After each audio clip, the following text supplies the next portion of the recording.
Hello friends, welcome. Vous pensez que ce qui se passe au Sénégal, là, ce qui se passe dans l'organisation qu'on appelle la CEDEAO, laisse quelqu'un indifférent? Les amis, le message est clair maintenant. Il y a des pays de la CEDEAO qui commencent à penser intégrer l'AES. L'idée est en train de faire son bonhomme de chemin. Je répète, il y a des pays au sein de la CEDEAO qui veulent intégrer l'AES. Les pays qui se sont opposés aux sanctions criminelles, qui ne respectent pas les propres textes de la CEDEAO au lendemain du changement de pouvoir au Niger. Ils n'ont pas écouté. Les pays qui étaient opposés contre les sanctions et les gels des avoirs maliennes et nigériennes, les gens n'ont pas écouté. Et ces pays-là sont maintenant à intégrer l'AES. Pourquoi? Parce que les chefs d'État de ce pays disent quoi, les amis? Ils disent que la CEDEAO est devenue une organisation qui est contrôlée par l'Occident. Et ça ne les arrange pas. C'est l'Occident qui dicte l'agenda de la CEDEAO. Et les fonctionnaires de la CEDEAO sont là seulement pour conforter cette position parce que, en étant à Abuja, dans leur bureau, ils ont de gros salaires. Donc, du coup, ils encouragent tout ce que ces corrompus des chefs d'État de la CEDEAO, pour la plupart, sont en train de faire. Donc, ces chefs d'État pensent que il est temps de partir. Regardez, depuis les indépendances, les pays africains ont été amis avec la France, ont travaillé avec la France. La France qui les a colonisés, la France qui les a esclavagisés, la France qui a utilisé les enfants d'Afrique pour aller faire la guerre et les Africains les ont aidés à gagner la guerre. Et la France qui a refusé de donner l'indépendance à ce pays-là, la France qui a imposé l'esbrouf, l'escroquerie politique pour contrôler la monnaie, contrôler les économies de ce pays, la France qui a imposé les accords coloniaux. Voilà, c'est même France qui dirige la CEDEAO. Voilà, donc ça n'arrange pas ces pays-là, les amis. Et là, cette idée fait son bonheur de chemin. Quand on fait le parallèle entre la France et la Russie, la France a exploité, volé le Niger de son uranium depuis 65 ans. La France n'a jamais sondé, conçu même mini centrale nucléaire mobile pour donner de l'énergie aux Nigériens. Non. La France a voulu que ce pays reste dans le sous-développement.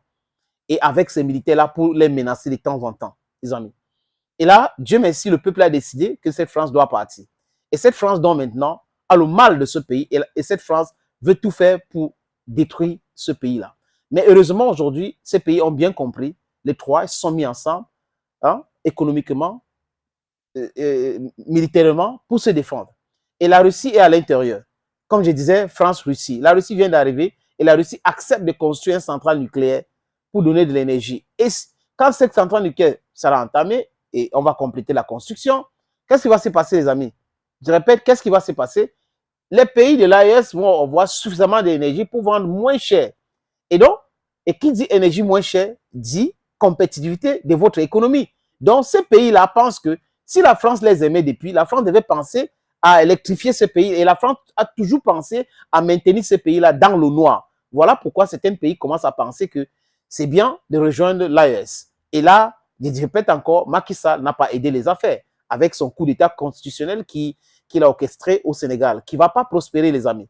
Je vous suggère d'écouter ces messieurs, c'est très intéressant ce qu'il dit. Vous préférez continuer avec la CEDEAO ou aller dans l'AES? Tout le monde va dire on va dans l'AES. C'est la faute à qui? C'est la faute à la CEDEAO. Vous ne pouvez pas être une organisation aussi grande, contenant des pays aussi puissants que le Nigeria, le Ghana, la Côte d'Ivoire, et vous êtes de petits larbins en train de sucer les bottes de Macron. Donc ça veut dire que vous êtes discrédité. Et si vous êtes discrédité, je ne sais pas comment un homme censé, un pays censé peut continuer à se revendiquer de la CEDEAO. La CEDEAO, c'est devenu une histoire de rentier à Abuja. Ils sont là-bas, ils ont de bons salaires. À part ça, il y a quoi? Dis-moi le contenu. Qu'est-ce que tu vois sur le terrain que la CEDEAO a fait dans ton pays? Rien. Absolument rien. Donc, si l'AES veut agir sur le terrain, une réelle intégration économique, mais l'AES le fera. En un rien de temps, l'AES, les Russes sont pas des Russes, sont venus, ils veulent construire des centrales nucléaires. Donc ça deviendra un match AES contre AOF. Non, oui, c'est ça. Le jour où les Burkinabés maliens auront leur centrale nucléaire, ils auront tellement d'énergie qui peuvent te la vendre ici et que tu paieras à peine le quart de ta facture d'électricité. Mais Gilles, il n'y a pas besoin de référendum pour qu'on aille les voir, pour qu'ils puissent nous balancer l'électricité. La CEDEAO a fait quoi? La France a fait quoi dans ces pays? Sans la Russie, on n'aurait jamais appris qu'il est possible de mettre une centrale nucléaire chez des nègres. Sans la...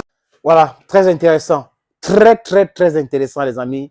Voilà, la fin de la CEDEAO est actée. Désolé pour ceux-là qui pensaient qu'ils pouvaient venir manipuler une organisation africaine contre les Africains. Mais il y a encore les Africains qui pensent, qui ont le cerveau, et il y a encore les Africains qui veulent l'indépendance totale. C'est de ça qu'il est question aujourd'hui. Il n'est pas question de rester toujours contrôlé par la France, contrôlé par les Américains. Il n'est pas question, ou il n'est plus question de continuer comme ça. C'est notre pays, l'Afrique. On n'a pas à demander la permission à quelqu'un pour développer l'Afrique.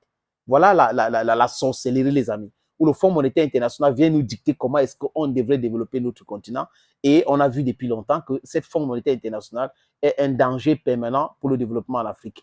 Et la plupart des chefs d'État africains, surtout les pays francophones, sont un danger pour le développement dans leur propre pays parce que qu'est-ce qu'ils font? Ils prennent les 10% et ils détruisent leur pays, ils détruisent leur économie, ils imposent des choses pour asphyxier leur peuple. C'est de ça qu'il est question aujourd'hui, les amis. Free Africa, one passport, unite. Hey, one love. Bye bye.